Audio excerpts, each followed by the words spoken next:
You are working way too hard, and ironically, that effort is exactly what is killing your results. Neuroscience calls this the efficiency paradox. You keep your brain trapped in a high-cost cognitive phase that degrades performance over time. You are burning the fuel, but your engine isn't connected to the wheels. The most effective people in history, from Roman emperors to Victorian novelists, they didn't rely on hustle. They didn't even rely on willpower as we understand it. They built what researchers call volitional architecture. In this video, we are going to move beyond getting motivated and build the actual machine that drives execution. We will cover the micro-suck protocol to physically grow your brain's willpower center, and the exact 15-minute algorithm used to write 47 novels without burnout.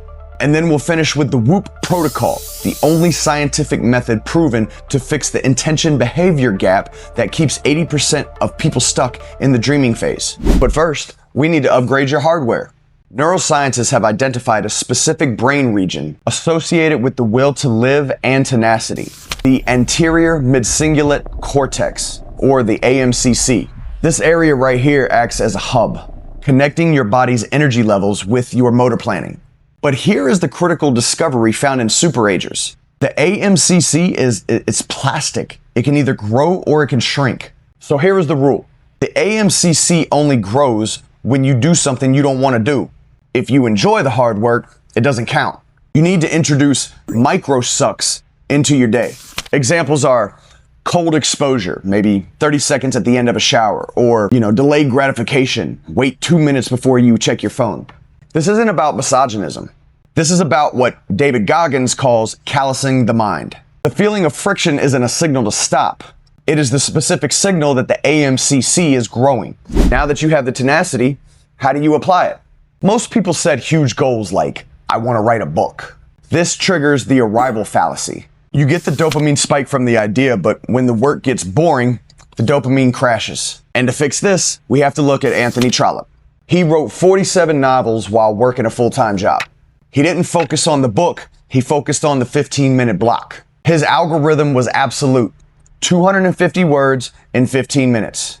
If he finished a novel with 5 minutes left on the timer, he would simply just grab a new sheet of paper and start the next one immediately.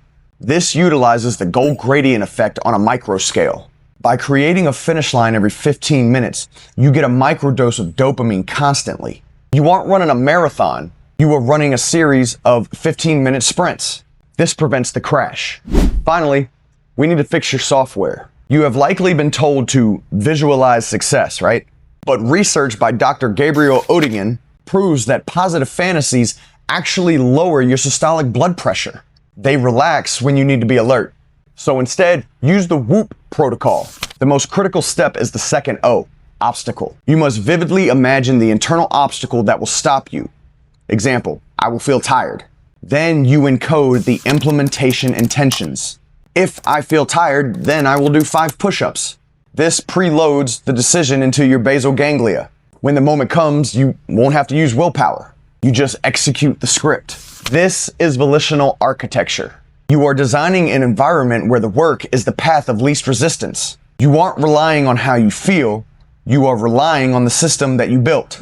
All right, let's recap what we've talked about so far. The micro-suck.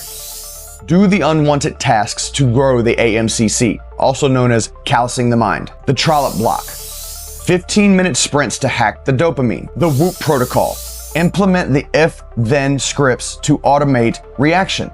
Frederick the Great, who led armies through insane discipline, didn't rely on motivational speeches to get his troops hyped.